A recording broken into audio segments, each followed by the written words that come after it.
Business leaders know that a strong functional culture can make or break company strategy and is a key driver for a sustainable future. At Stanton Chase, we enable our clients to measure, understand, and transform their culture more effectively than ever before. Thanks to major advances in diagnostic research, data analytics, and behavioral insights, this innovative approach enhances company performance through bespoke, data-driven, KPI-based solutions, drawing on cutting-edge interventions developed with our global partners, the industry-leading Hofstede Insights. A tailored approach that is both qualitative and quantitative enables leadership to translate strategic goals into cultural imperatives and real, implementable action plans, as well as providing the tools for rigorous analysis that identifies opportunities and risks, enabling you to adapt your roadmap and stay on the right track.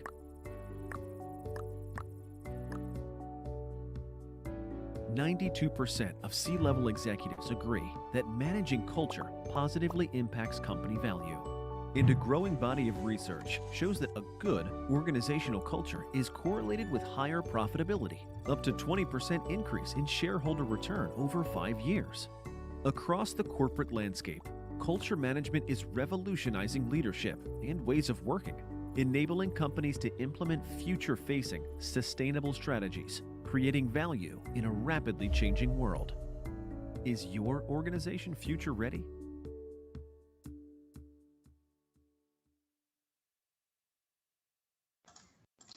Hello and good morning. Welcome to this webinar and thank you all for spending some time with us today.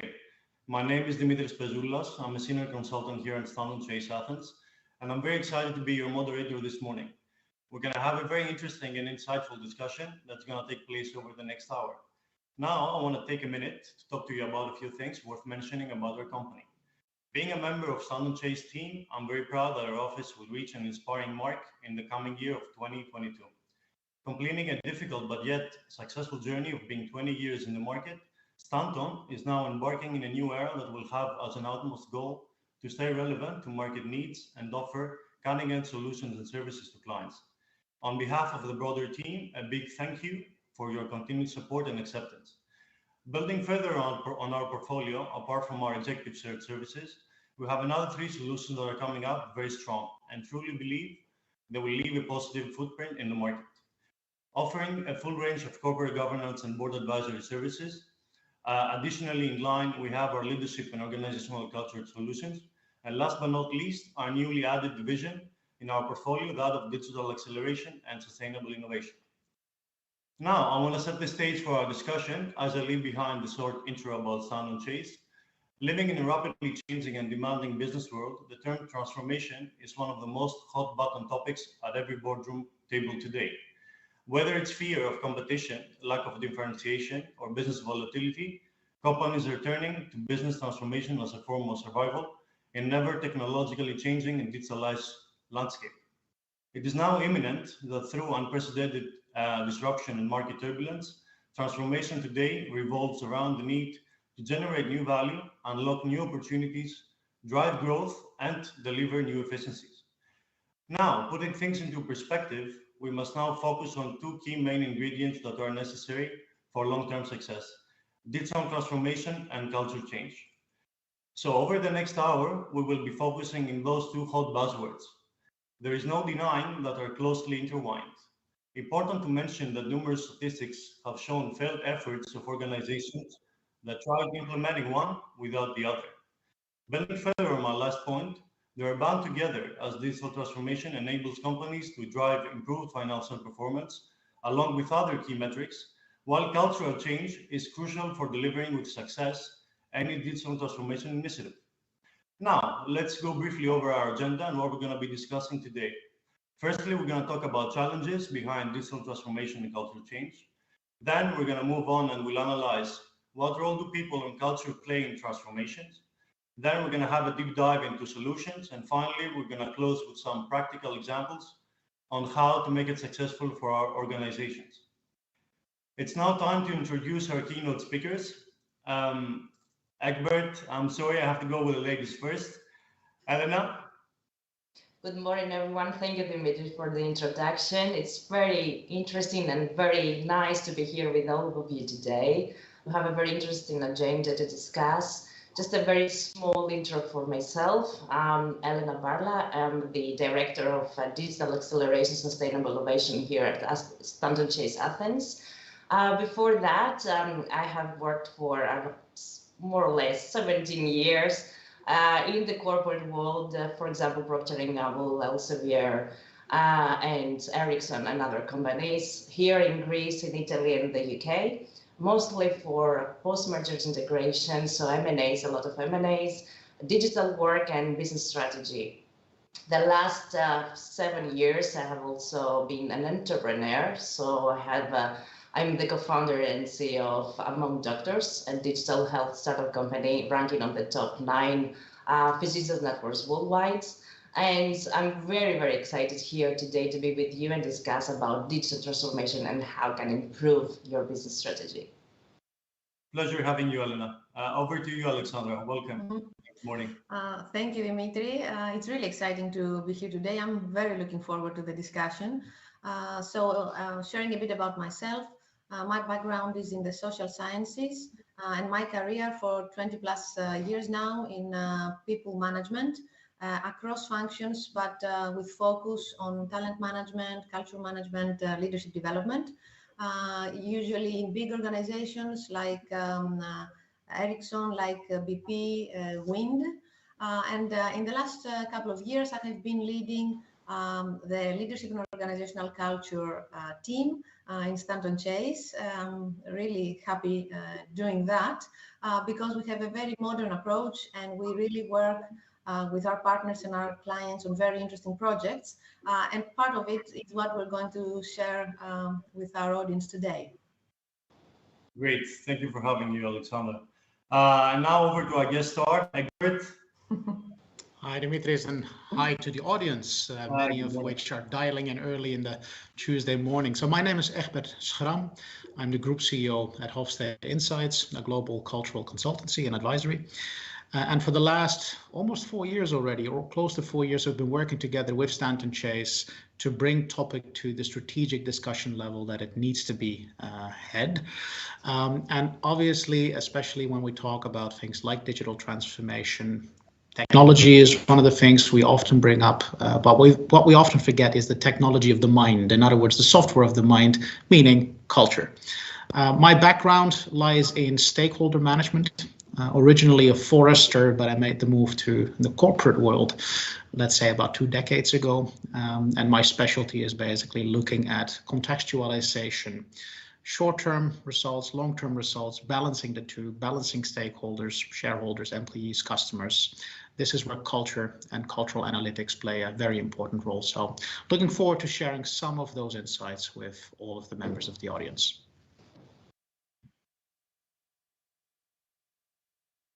Our goal is to make this webinar as interactive as possible. So I'm addressing the audience to write comments or questions in the chat, and some of those will be answered in the Q&A section at the end of our discussion. So with no further ado, let's get started. And first, we're going to warm up with Elena, as the first question is about digital transformation. So Elena, what do we know so far that is important about digital transformation? How successful are organizations in pursuing it? And what are the key drivers of success? Perfect. I think it's a valid point to discuss today, what's the global community feels about digital transformation, because we hear it a lot. And what is important is also to hear about, the global leaders, what they think about it. And here you have, for example, Jeff Bezos and John Chambers, who basically say that, if you don't really think about transforming digitally your business, eventually in the next years, your company will end. And this is not a death by night, it's a death by 1,000 cuts. Because at the end of the day, your customers really know and really need an agile and modern and digitally transformed business that will make, deliver, and produce products with the help of the technology. So in that words, we'll see also on the next slide as well, that a lot of companies have tried to implement digital transformation.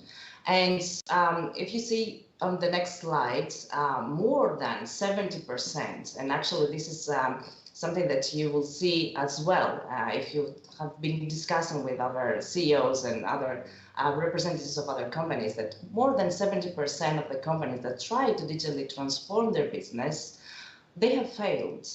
And they have done this for many reasons, but basically a lot of reasons rely there. But the main reason is that there is a main misalignment between the company's strategy and the digital transformation goals. So you might have certain agenda for your digital strategy, but it has to be aligned with your company's strategy.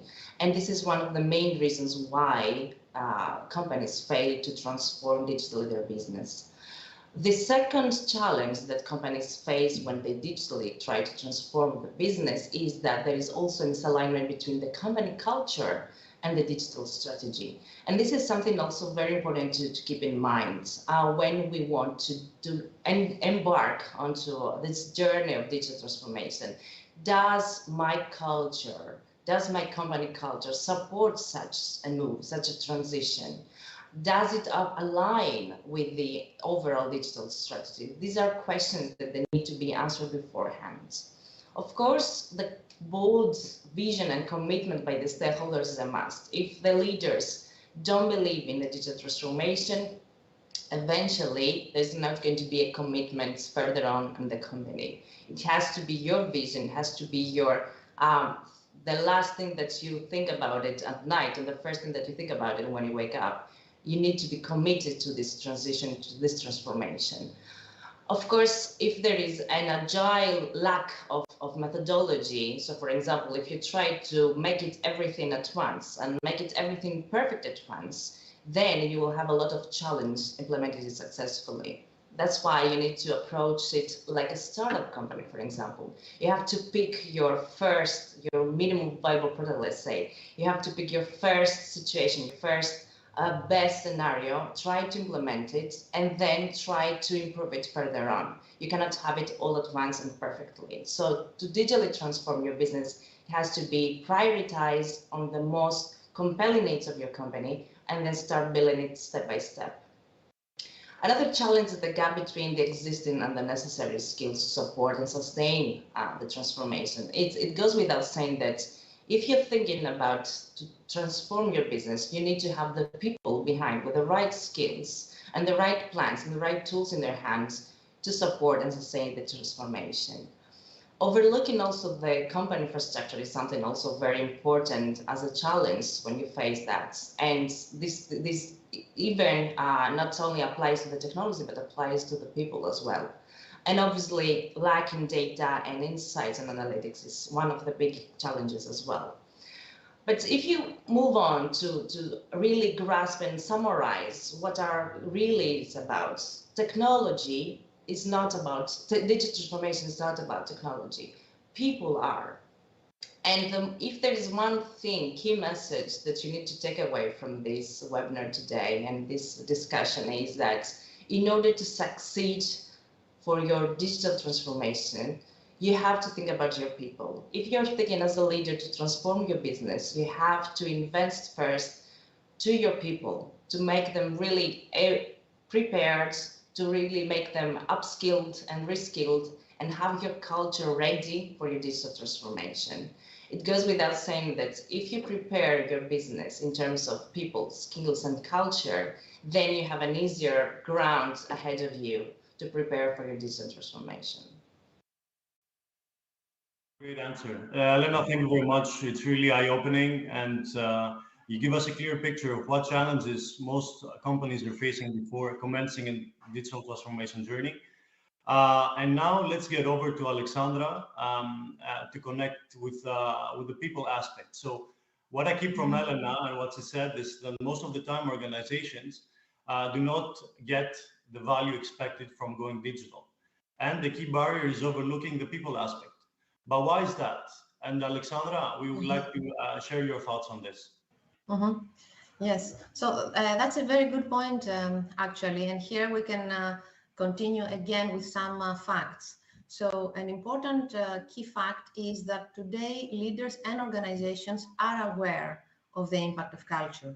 They are aware of the impact of culture on growth, on profit, on innovation, on so many of the KPIs they follow. And now this is clear thanks to research. It's not just a matter of our gut feeling or our common sense that culture plays a role in all this. The link has been proven, and leaders are aware of that.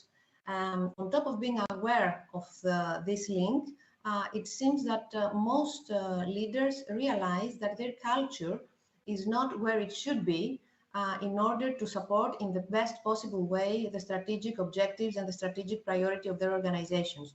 So they realize there is a gap and they want to bridge this gap.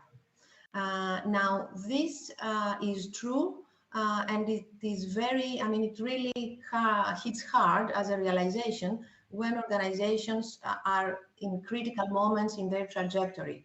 And usually these critical moments for organizations have to do with change, they have to do with transformation, and digital transformation is definitely one of those moments. However, as we have already started discussing, despite being aware of the impact of culture, of the gaps that exist and that would add value if they were closed, very often leaders and organizations don't prioritize actually managing the culture, at least during the design or implementation phase of transformations. For example, like our topic today, digital transformations. They often come and try to manage culture like reactively, not proactively. So when culture has become a barrier, or when the whole project of change and transformation is at risk because culture, which basically means ways of working, practices, the mindset shared in the organization, doesn't help.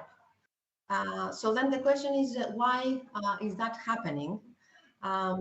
We have gathered some phrases here that I think maybe all of us have heard or even said at points. For example, we very often hear that our culture doesn't help us in achieving this or achieving that. But what does that really mean? What would it look like? What should it look like in order to help us? Or we very often hear that we should be more innovative, for example. But in that case, what is stopping us? Or what are we missing? And sometimes we often hear things that might not be easy to balance. For example, an organization wants to be more innovative, and at the same time, it wants to prioritize, for example, adhering to procedures. So can these two things exist together? What's the balance? Very often we hear organizations that say, okay, let's hire a director or another role and get someone on board with a different mentality. But is that relevant? Is it something that has to do with individuals, or is it about teams, or even something broader when we're thinking about shifting the culture? Very often leaders complain that the people don't have the right mindset in the organization. And in this case, the question is, what does that mean exactly again? But also, if that's the case, how can we shift it? How can we enable and engage people and make them change the way they are used to thinking or are used to doing things? And sometimes, which is again as important or even more, we find that some leaders in an organization themselves, they don't walk the talk. So in that case, you cannot expect people to follow or to change behaviors if their leaders don't demonstrate these behaviors. And other things, like for example, sometimes like it feels like there are two companies in here, right? So you have different subcultures in an organization, and then the question is that a good thing or is that a bad thing? It could be useful as well. So all these examples, I think, show us that culture management can seem like a daunting task. So it's something that is a bit complex, a bit vague, a bit intangible, and often organizations feel that they're missing the methods and the tools that they have for managing other aspects of the business. So we think that this is a key factor in why culture management often stays behind, right? So the good news is, and we're going to go into solutions because I think that's our main focus here today. The good news is that today there are some very good approaches available to organizations for actually managing the culture as they do other parts of their business. Great, thank you, Alexandra. We can all agree to a certain extent that and understand the impact of culture, but managing it, as you said, it seems to be a very intimidating task. However, today there are modern approaches or patterns that help organizations take on this challenge very successfully. So I'm gonna head over to Egbert and coming over to you with your long experience working with organizations across the globe. So the following question is for you. What do you think are the critical elements for an effective culture management methodology? And taking Hofstede Insights as a very successful approach, could you give us an idea of how it would work? Yes, naturally. So if you think about why is cultural management so challenging, as Alexandra nicely summarized in a moment in terms of like what are the questions that people have when dealing with culture. First of all, culture is unique to every organization, and even within every organization you have multiple subcultures. So when you want to engage in a digital transformation and you want to see to which extent is the culture of the organization most likely going to hinder or enable you to make that successful, you need to survey. You need to understand how ready are we mentally to actually embark on such a change. So that's one element. You need to make sure that you understand what is it that I'm looking at when I analyze survey results. Am I just summing up individual answers, which doesn't really give me a lot? You need to be looking at the answer patterns, because what happens between people, that is what culture is. Culture is not the sum of individual answers, it's the pattern with which people answer. You need to understand also the context. Digital transformation requires quite a different culture within, let's say, an NGO than it does in a government organization or a hardcore for-profit organization. You have different realities at play. So contextualizing the results, again, will help you to understand how ready is our organization within the context we operate. You need to understand that what you need to do might not necessarily be what people would like to do. And that is important because if you want to change, whether that is digital transformation or any kind of change, if you go counter to the desires that people have, you need to count on a lot more time. You need to budget a lot more resources to basically make or break or overcome that mental resistance, because it's not going to go away by wishing it away. You need to also conduct workshops. Surveys alone are just quantitative input that not necessarily visualize that context to the extent you need. Plus, workshops are psychologically important because they give people a sense of inclusion, and very importantly, they help the different stakeholders within an organization become more aware of what does it actually mean for my department versus your department. And then what are the choices we're going to take? And last but not least, as already indicated earlier, you need to lead from the top. And irrespective of a lot of modern words on grassroots movements with culture change, if leadership in an organization doesn't change, nothing will change sustainably. So helping leaders understand what does this digital transformation actually mean in terms of how I, as a leader, leverage my own behavior. In other words, walk the talk. Now, the way you can look at this is basically in an engine. This might be a picture I can't use anymore in 10 years from now with everything going electric. But if you look at an old engine, the internal combustion engine, depending on the type of oil you put in, that engine will either last very long and produce average results, or you put high performance oil in it and it will perform exceptionally fast and very well for a shorter amount of time before it burns out. The same goes with people and their mindset. What is it that you really want for this digital transformation? Do you want to get your organization ready to be sold? Do you want your organization to last for another 50 years? Because answers to that question, basically build to sell or build to last, will also help you to engage in things like digital transformation with a better mindset.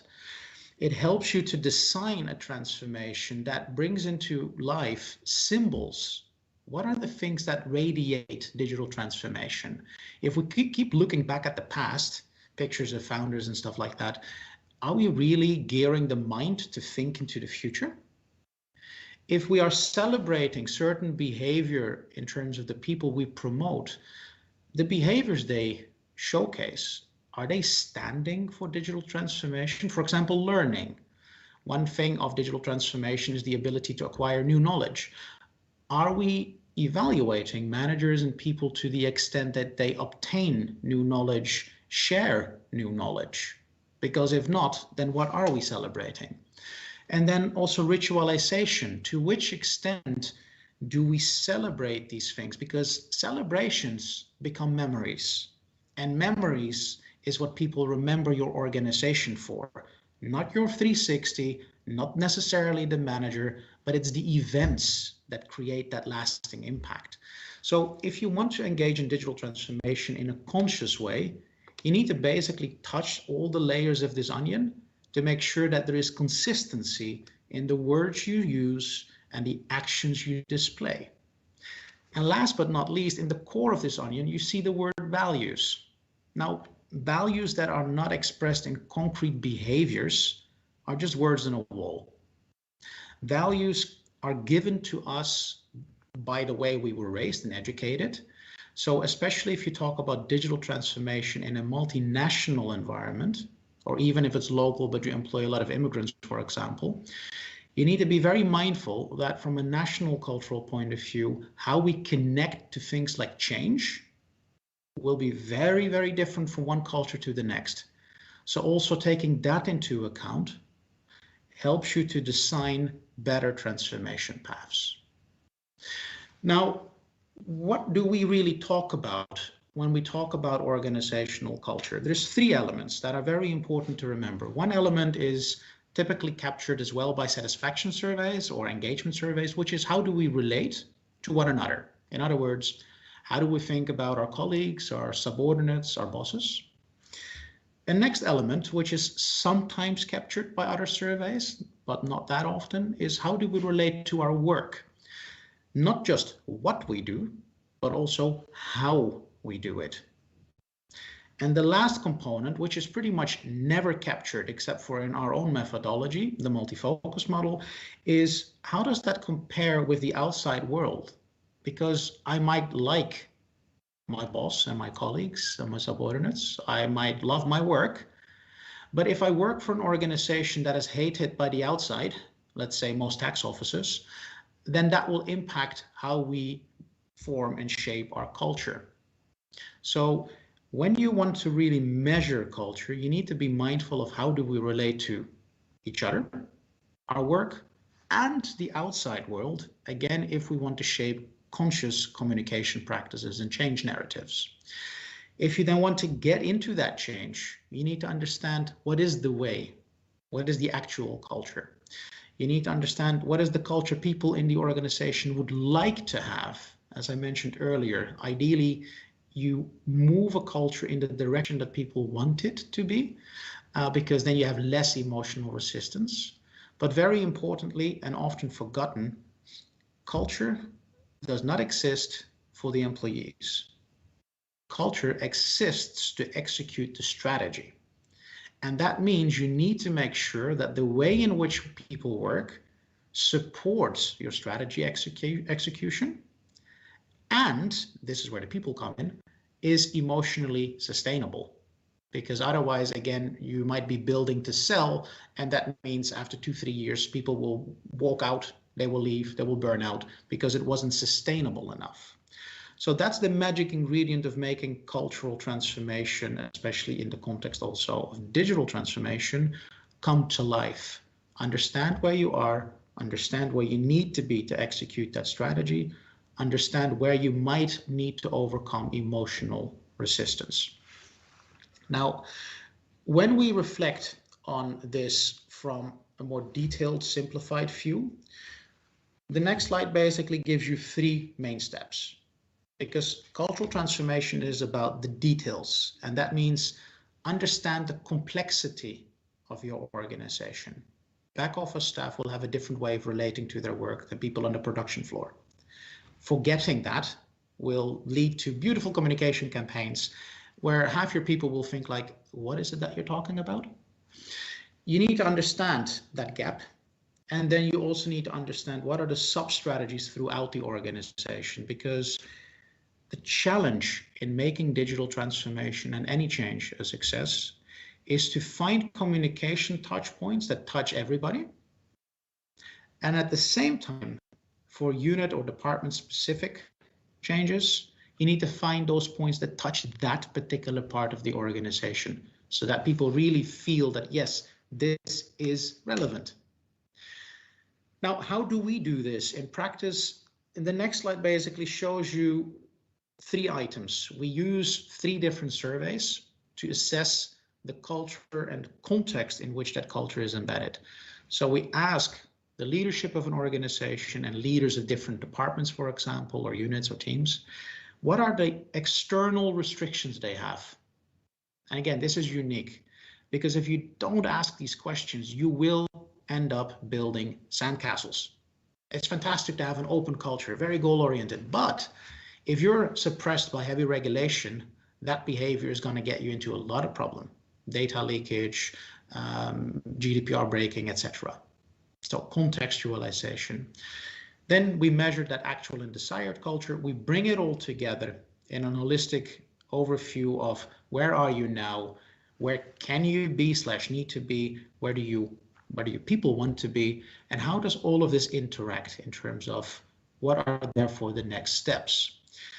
Those next steps, basically we walk through a standardized consulting process. So on the next slide, you basically have an overview of, we start with surveying and intaking, making sure that we understand that complex reality of your organization.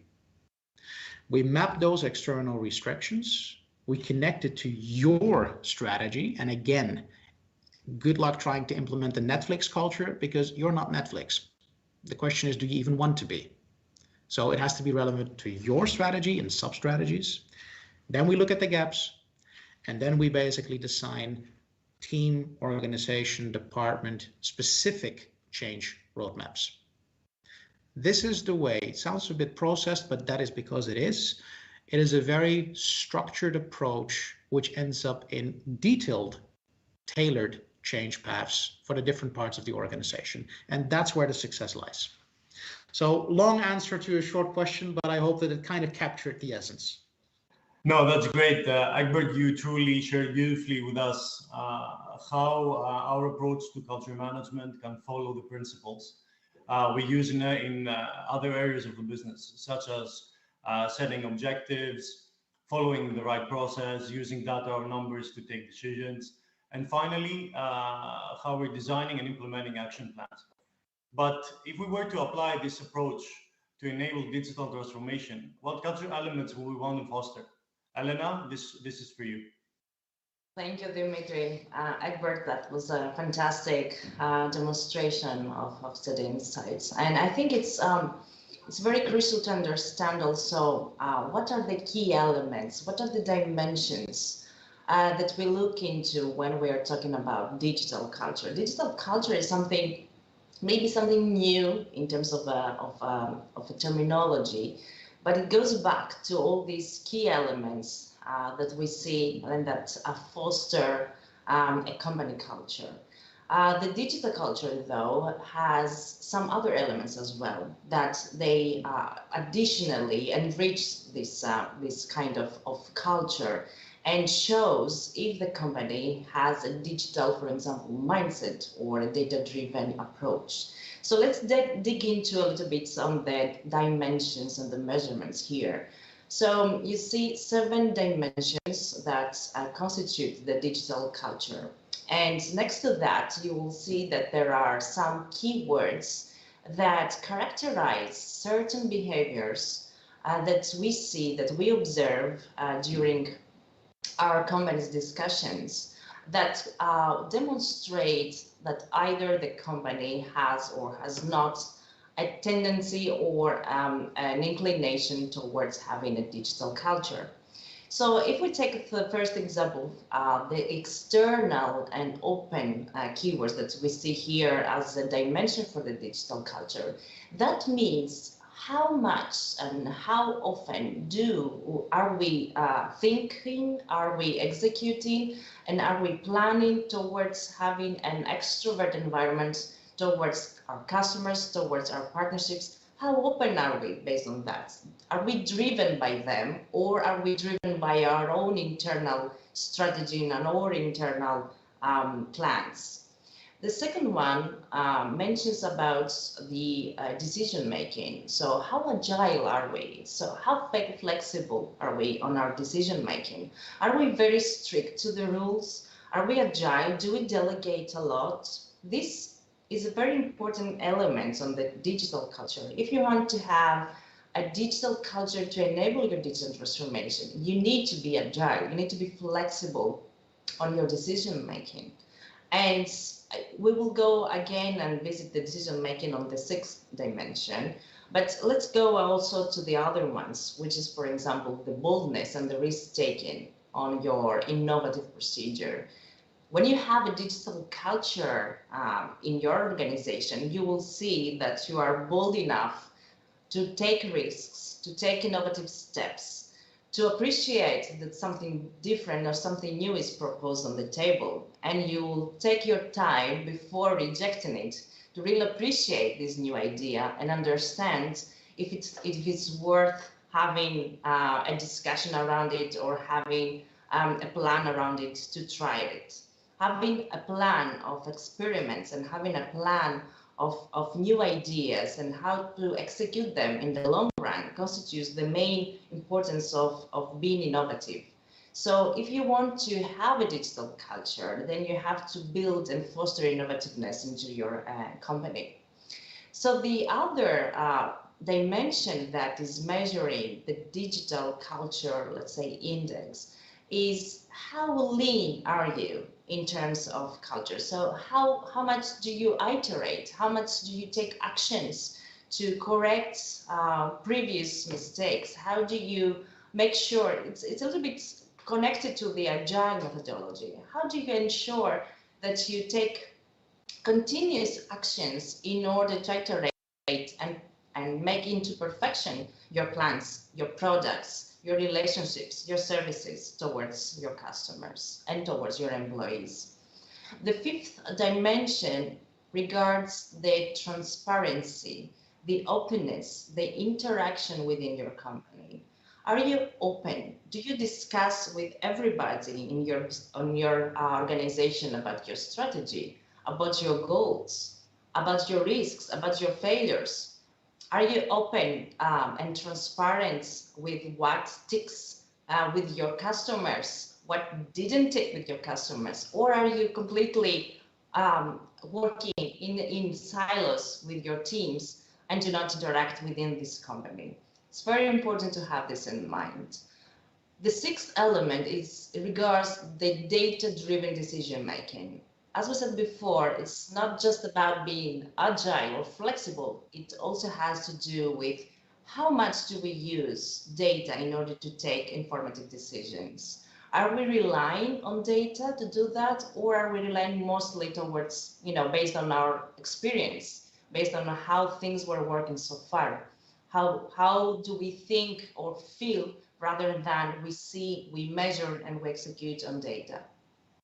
And the last dimension, which is very important as well, and these two last dimensions actually constitute the digital focus of digital culture measurements, it regards about the digital mindsets. So if you're using, for example, technology to serve your customers, to collaborate with your employees, to measure and achieve results, then you are pretty much very inclined towards having a digital culture.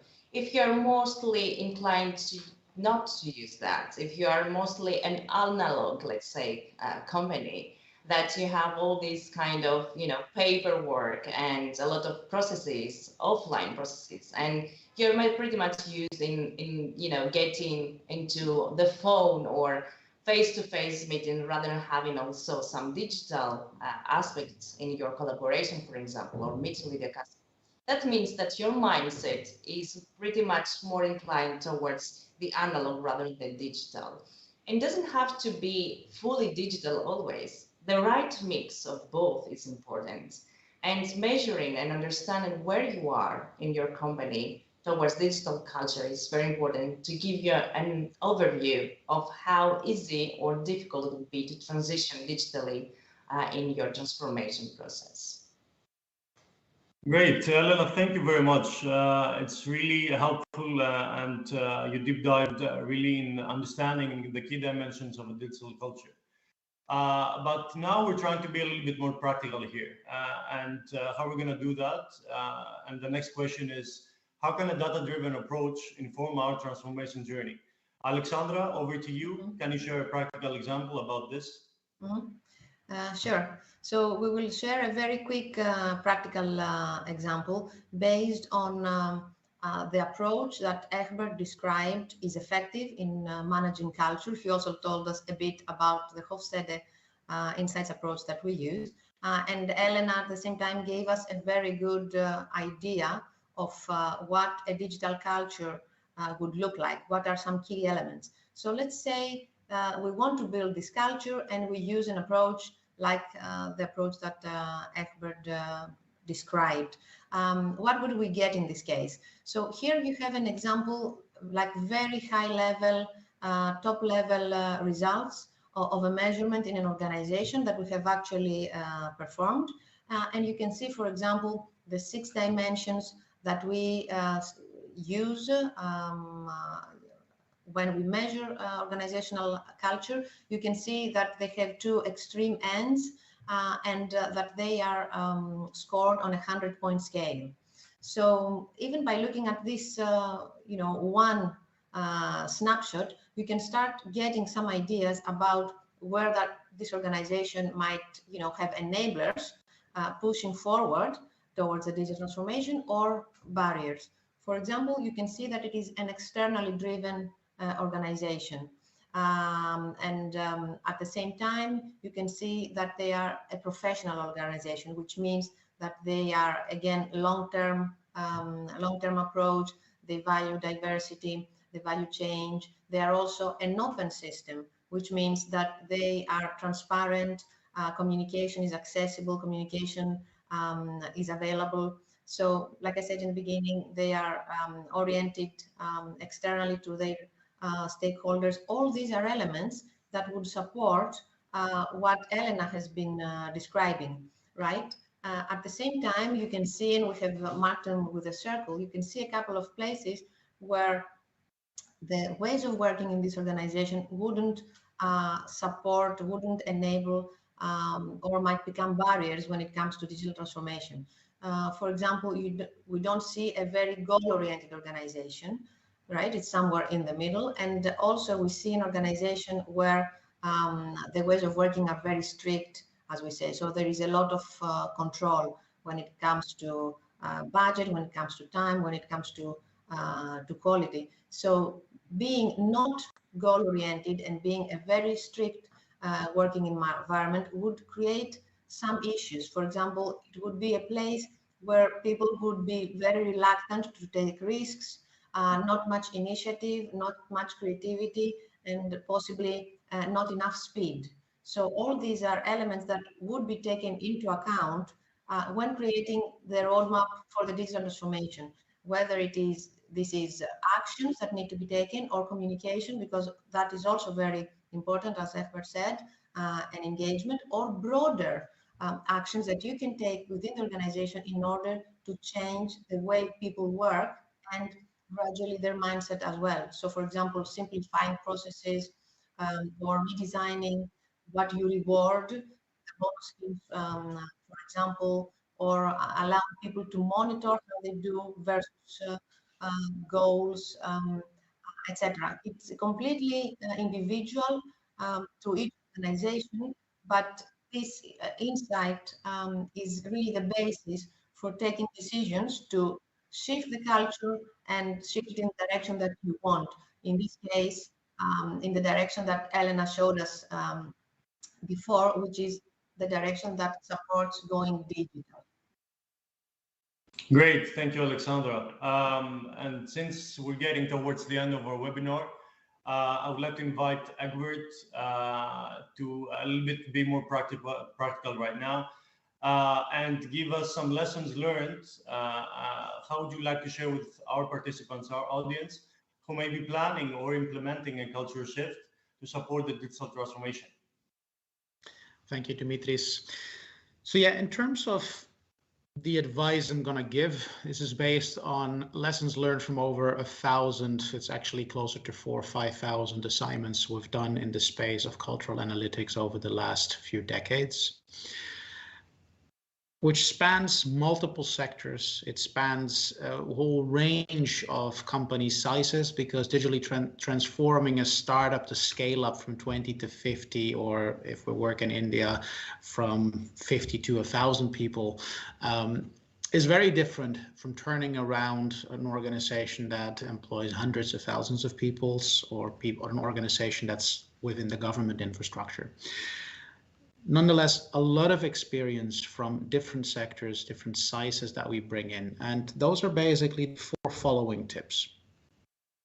The first one, and that is if we move to the next slide, the first one is about having this discussion within your management team using this multi-focus model, obviously facilitated by an outside facilitator, to make sure that the discussion is actually done properly, and not simply the boss saying, this is what it means for me. No, really within your management team, reflecting on, when we talk about digital transformation, what does it mean for us collectively as an organization? And what does it mean within the different parts of the organization? Do we all need to switch at the same time? Can we cascade the change into the different parts of the organization? Perhaps do we already have parts in the organization that work in this particular way? Very often, especially if you hire the more renowned change management consultancies, you get a box of suits of 30 people running around your organization telling you what to do. Our approach is very much about, let's first just look and analyze within your organization, are there parts that are already working in this way that you can leverage? Because change invented within always motivates more than an outsider telling you what to do. So this is the first step. Have a solid discussion. Doesn't need to take that much time, half a day, 1 day, in terms of what does digital transformation really mean for you and the different parts of the organization. Are there parts where you can find similarities? Are there parts where you do need to distinguish? This is where all the magic starts, and I can't stress that enough. That's why I'm repeating it several times. The second step is, when you have measured the gap, if there is a gap, and you get into cultural transformation, make sure that you ensure consistency between those layers of the onion. In other words, you can talk all you want about we have a digital transformation value, or we want to have a learning value. My basic question to you is, okay, what does that really mean? What are the rituals you use to celebrate this? Who are the heroes, and what are the behaviors they display that kind of give people guidance in terms of what is expected from them to behave more digitally? And last but not least, what are the symbols? And rewards processes, evaluation criteria can be of symbolic importance. The whole point of this consistency story is that if we put a lot of effort into going into a digital transformation, it only takes one layer that is not aligned for people to basically say, I told you so. We'll just do as we always used to do, because nothing is going to change. So make sure you take the time to craft that consistent journey throughout the layers. And doing this is made a lot easier if you make sure that you understand the gap between the actual culture, the desired culture, and the optimal culture within your organization and the different parts of it, because that offers you very quick wins. And if you want to transform, and transformation, cultural transformation can take some time, you need to have certain quick wins, things that you can change within 3 months in order to build up positive momentum to execute the things that take 6 to 12 months, let alone things that will take 12 to 2 years, like 12 months to 2 years. You won't be able to get that done if you don't build up these momentums of positive reinforcement, like give people the feeling that, yes, we can do this because, hey, we already did it. And then last part, and this is where perhaps my forestry history comes in, culture is a balancing act. You need to make sure that your business also continues running. So you can't change everything at exactly the same time. Create a very tailored change roadmap. Be clear about what, when, where, how, and don't forget the why. Because often we communicate about change, but we forget that little word. Why is it actually that we're needing this? So that is basically how you can make digital transformation become or have an increased chance of success. I mean, I will not be able to give you a guarantee, but I can tell you that based on all of that experience that we have, if you follow these steps, it will greatly increase the likelihood that you don't end up in the 83% of companies that fail, but in the 17% that actually make it happen. Great. So now let's head over to our Q&A section. We have a few questions from the audience, and thank you for that. It's mostly culture related. So the first one I would ask the panel and my fellow speakers, it's how much national culture characteristics prevail over corporate culture characteristics? Is there a pattern there? Alexandra, Egbert, I guess this is mostly for you guys. Yeah, I think that's a good one for Egbert, actually. Thank you. I guess I'm being volunteered. It depends is my answer. And why does it depend? Think of it this way. You've been coded in terms of what's the kind of behavior you're expected to display in order to get favorable treatment. This happens when you're a kid. And your parents treat you in a certain way, your teachers treat you in a certain way, and then you enter an organization. And then the organization will start telling you, no, that what you have been taught for the last 20 years is wrong. This is right. What is more likely to succeed? The reality is that national culture, even when corporate cultures are exceptionally strong, and what I mean with that is that everybody thinks exactly the same, because they have been onboarded and indoctrinated to behave or otherwise leave. Even in those cases, national culture will counter organizational culture trends when people are confronted with things that are at the core of what makes us who we are. So you can create very strong organizational cultures by basically reinforcing a very strict way of working. There are benefits to this, meaning you can go a lot faster because you don't need to waste or spend time explaining people that no, this is not how we're going to do it. This is the way. It's just, this is the way. Take it or leave it. But the downside is that we often see that organizations are therefore forgetting that emotional component, and that is your gut, and that is what you have been given by the time you're 12, 15 years of age. So you can get away with a lot of practices inside an organization if you shape, and this takes a lot of resources, if you shape a very strong, meaning coherent view on the organization, but it will give into national culture when it gets to that level of emotional depth that people basically will say, look, sorry, but this goes beyond what I am willing to accept. And this will be different for one organization to the next. But that's basically the contextual answer to a simple question. Okay, great. I'm afraid we don't have much time, so we're going to take one more question. And to balance things out, it's going to be about the digital transformation. So, Elena, the following question is for you. Digital transformation is particularly challenging in traditional industries. with well-established management practices. What do you think is most important in overcoming resistance to change in leaders and employees? That's a very interesting question, and actually, I think partially Egbert has covered a little bit. The fact that you have a traditional business versus a more, let's say, modern or technical or more startup-oriented business is that you will have friction and you will have some issues and some more challenges in order to get into the digital transformation, let's say, endpoints. But like Egbert said, what you need to do before that is to make sure that you have some early wins, some easy early wins along the process that will motivate your employees and your leadership team in order to act on them. For example, when I was back in Elsevier and we were having the merger, the integration of the acquisition of a company, it was a big company like Elsevier acquiring a smaller company, like a startup.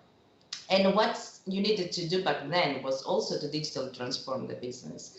So what we did then is that we started having some early wins. And how you do that, you make sure that you have a lot of employees, a lot of people along your process, along your plan. Include them, involve them into the process, make them feeling that they have ownership on that, and also make sure that down the road there is a stake for everybody.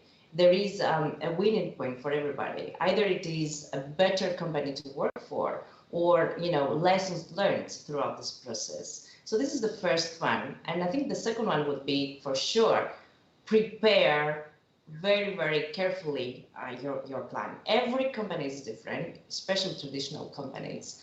And in order to have a well-thought plan as a first step is very important. And also be prepared that this plan is going to change every single time.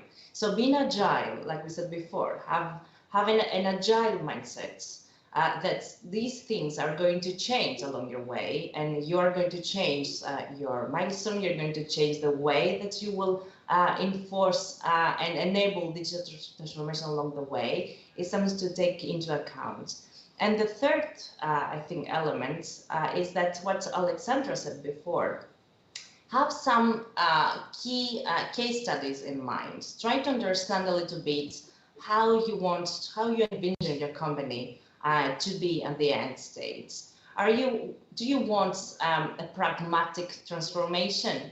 Is this something that will enforce and improve your business, or are you doing this because this is something that everybody else is doing, so I might as long go along with that?